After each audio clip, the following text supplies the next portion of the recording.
our next topic, which is Tyrann Mathieu, who is no longer with the team anymore. But last week, he did an interview with the Kansas City Stars, Sam McDowell, where he revealed that he was really heartbroken to leave Kansas City and not be offered the contract that, we offered Justin Reed. But there have been some Chief fans on Twitter didn't really like some of his answers, mainly to say, he said his heart really wasn't in it last year when he knew that it was pretty much like he wasn't going to be coming back next year, and it really impacted his play. And playing without the emotion that he usually has, that fun juice that he had. He says he didn't really have it when he knew the kind of writing was on the wall that he wouldn't be coming back to Kansas City, which is sad, because in this day and age, players don't really see it where like players really love a city, right? Where like they want to be there. And he said as a kid, he doesn't want to move anymore. And you play the league, so you know all about this stuff. So being a former NFL player and a Chiefs player specifically, what did you take away from Tyrann Mathieu and this interview? Man, to be honest, I read the article, and I heard a lot of kind of the criticism about him, and there was one person on Twitter had said something about like, should we give him a pass, or why are we giving him a pass? And immediately I went to the article just to see what was going on, what was being said. And so after reading the article, I actually became an even bigger fan of Tyrann Mathieu. I mean, for real, just for the simple fact that sometimes you don't quite get to understand the depth of a player and what these things mean. And so kind of where he is with this whole thing, like after reading it, going through it and digesting it all, I'm sitting there thinking like, man, I know exactly how he feels. And so it probably hit home to me, because there's a lot of athletes, a lot of players that feel this way for whatever reason at different times, right? Especially in contract year. And this is the whole part of the NFL business. That's the business aspect.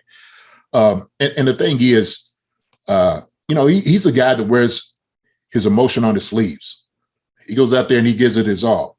And so I know people were kind of being critical of it, but here's the thing. Like, I'm reading the article, and he was just talking about, what was lost was maybe the seasoning, the flavor of the winning and all of that, because he has so much on his mind thinking about, the contract, being in limbo about where am I going to be? What am I going to do? Right? I want to get this contract done because I want to be here, and I got to get out here on the field, and I got to smile. I got to motivate guys. I got to do all these different things. Right. But also too, I got to think about, his interests, because Chiefs are thinking about theirs. And so I don't know as far as like the contract negotiations, everything, none of us really do. We just know that it didn't really work out like they wanted to. And look, not saying either party is right or wrong in this, right? I'm not saying the Chiefs are wrong or he's wrong, but I think we got to be able to afford him some amount of grace, because this is the reason why when we talk about trust and loyalty and honesty, these things mean something. We're talking about virtues and how these things, how we feel about them. And look, he was just saying that part of his thing, that his passion, his heart was waning. He still wanted to win. He didn't abandon not one player out there on the field. He didn't take really like no play off, right? He might be measuring certain things, but his makeup, he's not built like that. He's not built to just quit on his team and just fail on guys. That's not who he is. And you could just tell that because of what he's been throughout his career and what he shows all the time. And we know he works hard all the time. The thing is, it's just like any other relationship. This is where I look at it. Sometimes when you're not appreciated, you don't feel appreciated. And I think it's where he was kind of going through. He was like, some of the criticism, right, that he ended up falling into, with, some people on Twitter and whatnot, and being critical of some of his play and things he was saying, and just, saying that fans were toxic and whatnot. Right. Look, he should have never got into that beef at all. Okay. But here's a guy who is passionate, wears his heart, like I said, his heart on his sleeve, and he's voicing his opinion because he's just like, look, man, I'm out here trying to get my all. I'm trying to win. I want to be here. I'm dedicated. I got my foundation, all, stamped and etched into the city. I'm doing things here because this is my home. This is where I want to be. And he talked about his son was taking it hard because, obviously when you bring your families in, you definitely plant yourself in the community. That's what ends up happening. And so, man, I felt for the guy, and I became a bigger fan. Look, I've always been a bigger fan because he's just a great player in itself, right? But I was a bigger fan now of the man in itself, right? Because the thing is, this thing has so many layers to it. People have so many layers. They really do. And it doesn't matter if it's his life or somebody who's watching this program. Everybody has layers to their life, and it's not necessarily black and white in these things. There's a lot of nuance into how these things work out. And especially in the NFL business, everything is not necessarily hunky-dory. Let me put it that way, right? And that's the bad part of the business, because sometimes they got to go in their own interests. They got to do the interests of the organization. He's got to do the interests of his family. I get it. And sometimes those things don't work out. But to me, it's almost liking it to a relationship, right? And we've always, all of us, I'm sure, has been on either the receiving end or the giving end of being in a relationship that maybe lasts too long or it's over, right? But the other person might be dedicated and loyal to, like, hey, man, everything is going great. And the grapes don't turn real sour, right? The love ain't in the air anymore. That relationship is not what it used to be. And so sometimes you don't realize, like, well, how come this person's not loving me anymore like they should? I'm still doing the same thing, and that person's ready to move on. That's how I look at it. It's like a relationship. It really was. And so that's why he was so heartbroken. So when he's using words like this, like heartbroken and whatnot, that's when people feel like they were lied to, they were deceived, they would feel like I said, no loyalty into him for the things that he did. And so I felt for the guy. I know I said a whole lot, but I know exactly how he feels, because I've been in the business. I played it for 12 years, and you had to separate yourself from the business, because sometimes it's just a hard pill to swallow, right? And I think what he said in the article, he was talking about Justin Reed getting the contract, and he said, "Man, if they offered that to me, I would have taken it." He said, "I probably would have taken it." And I was just sitting there like, wow. And he meant that. Now, look, at the time, there's going to be negotiations. Everybody's going to talk about certain things, and hey, this is where we need to be. I get that part of it, right? And so at a certain point, sometimes parties shake hands. Hey, we got to move on. Appreciate it. We're going this other way. And that's the NFL business, man. That's how this thing works. Sometimes it's sucky, and but that's how it is. I guess for me, just reading that article and stuff, I feel like, we on the show, we always talk about how it's a business. That's the NFL. It's a business, right? Yeah. Do we expect the, I guess, players to, I guess as fans, you can read on Twitter and such, but do we as fans expect like players just to kind of be able to just move on and understand that's a business, be able to move on and just go? I think fans kind of take it for granted that, they think players just gonna be able to just move on and that's it, just go to the next place and not really have like this feeling or attachment. I think it's where a lot of where it comes from. So like as seeing fans, like, that's it, move on to the next person. It's like we talk about like people working in cubicles and players going there and talking crap to them. Yeah. A lot of what goes on with these free agency and the contract negotiations is essentially a person's job, essentially, being let go from your job in a public forum.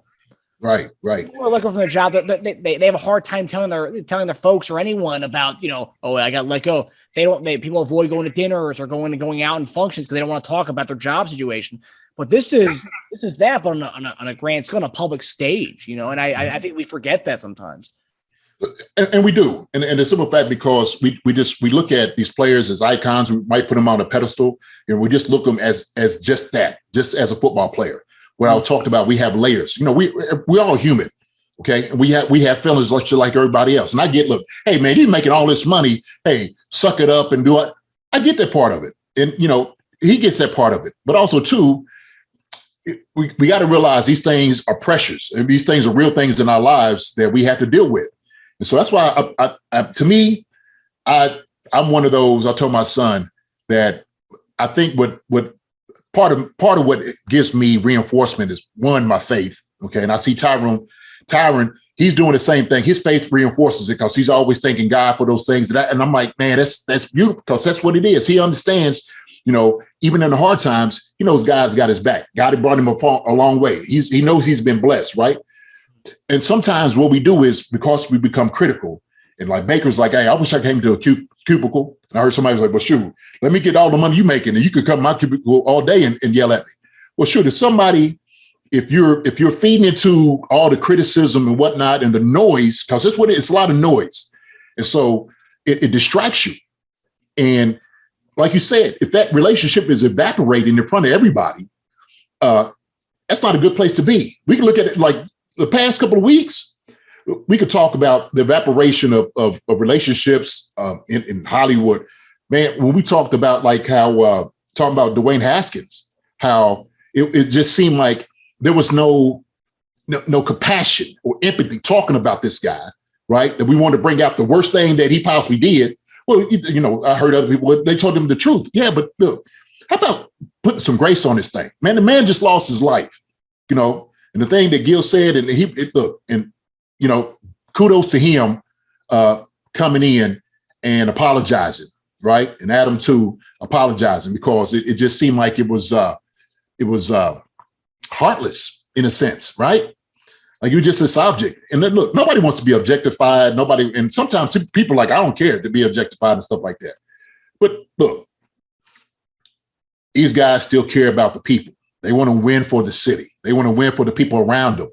Like, we enjoy the fans. We enjoy seeing their faces. We enjoy seeing the joy in their faces and bringing them happiness. To us, like, we embody that, because it's like, man, I can make somebody feel good because of it. If somebody tells me that they had a hard time and, because watching me or something like that brings them a hard time, to me, I'm in a position, I feel, of just privilege. And I love that I'm able to be that, right? But also too, on the other side of it, hey, these guys take a lot of things on, and yeah, they make the big bucks. Cool. I get that part of it. But look, the man just wanted to be here. It didn't work. You know what I'm saying? Like I said, he ain't a robot. So he's a guy that got feelings. Yeah, tuck your feelings away. Yeah, he tucked his feelings away, but sometimes what you love him for is the passion. And sometimes that passion comes back to bite you, because you love him for all the things that he gives you, but sometimes him having that passion may be also too the one that convicts it, right? If you will. I mean, just to play devil's advocate here, because I'm 100% with you on this whole time. Yeah. We talk about the business aspect, and Tyron, right? Because he talks about how, it might have impacted, kind of his enthusiasm on the field, like all the stuff that was going on behind the scenes. Yeah. But isn't that something that, you can't let those outside factors, because you're still getting paid for that season, and that season right. is where you're at. You can't really be, and I guess, it shows how honest he was in that interview, but like, you can't be letting those outs. I mean, you're a professional who's been doing this for 6-7+ years at this point, and you can't be letting that affect your play on the field. Where it's like, and I love that we said, I'm not the fastest guy, I'm not the biggest guy, and a lot of my thing is kind of having that enthusiasm, that little spunk, and you kind of didn't have that because of what was going on behind the scenes. Right. Look, I get that. You can't let those things get to you, right? But sometimes they do. Yeah. Like I said, because we are human, and that's the reality of it. It's one thing to be, kind of, turning your emotions off and whatnot. But a guy who is emotional, who's an emotional player, who's an emotional leader, that's part of who he is. And so, hey, man, he's going to feel. And sometimes we just can't help it. Hey, look, man, believe me being at my age, I've probably cried more than I've ever cried in my life, because of things that touch me, because I'm able to take in some of the things and showing to me, because I'm secure in my manhood. I don't mind. Like, look, I know I love deep, I love hard, I love my kids. You know what I'm saying? Things like that I'm gonna be passionate about. So I had no problems with it. Me, and I'm gonna feel like I'm a alpha guy anyway. And but hey, there's things that we had to deal with. It's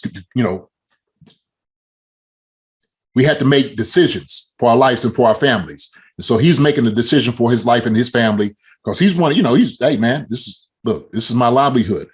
And I want to be here. I want to keep playing, because he talked about going into coaching after he gets finished playing. So you could tell like a guy cares about it. He cares, right? You now all of a sudden you're going to tell him don't care no more. If that was him, he wouldn't be Tyron. He wouldn't be Honey Badger, right? He wouldn't be that guy. So honestly, any Chief fan who who's watching or listening to this, I suggest you go read this article. It's Kansas City Star, Sam McDowell, Great article. It's an amazing article. It shows you how good of a guy he is, and it's like it's kind of and I know you say this. It's like a lot of players feel this way about the teams they play for, but we don't see this raw emotion like that because a lot of players don't want to admit some of the stuff he was saying. And it was honestly refreshing to see. And it's a guy who actually did care to play. He obviously loved Kansas City. He wanted to play. He was embedded in the community. He doesn't like moving, and that's one thing too. Like a lot of people are like this. A lot of people are normal jobs. People don't want to move. They don't want to move. Like a company's going elsewhere. They're moving to a new city. Oh, I'm gonna go find a new job in the same city because I don't want to move to the other city. It's like a lot of people don't want to do that. Normal people don't want to do that. And Tyron doesn't want to go to another city. He was embedded here. He was happy here. It's refreshing to see that he took to Kansas City the way he did. And I don't know if this is going to happen or not. But I a 1-year deal. Give the guy a 1-year deal. Let him stay. Hey, look, it can happen. Like we said, we know after the draft, things can happen. And if he's a guy who's still available, it could definitely still happen. And so a guy that you know what you're going to get out of him, right? But maybe they was just like, look, we just can't meet, what your requirements, what you want from us financially. We're not going to meet that. And that's just reality of it. I was telling my brother this earlier. I said, sometimes what ends up happening and what you start realizing with some of these contracts, you almost start outpricing the market in a sense. And I've said this before. I said, what ends up happening, guys become a little bit more easy to get rid of, right? You become expendable because you're making so much money and the teams don't want to invest in it. They don't want to pay it. And it's going to happen. We're going to look, this is how it's going to work. In the draft, they're going to look for young guys. Young guys are coming in. They're talented. They're going to look at a veteran who's making all this money, who's going to be making all this money. And teams are making a decision like, we can't pay this guy. Let's get the young guy because it's going to be less money and we can get him for cheap. That's the business sense, right? And so, hey, man, I get it.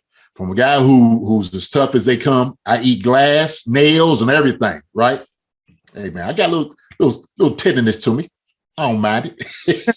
I think Coach Vermeil kind of rubbed off his soft spot on you guys. That. Yeah, man. No, but hey, look.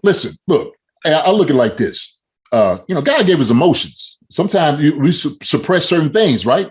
Some things we suppress, but a guy who's passionate, you don't want to suppress those things, right? And I think that's what he was kind of talking about, that he don't want to suppress how he feels he's passionate because he cares about his teammates. He cares about the team. He cares about the organization. He cares about the city and the fans. So that's what I boil it down to being.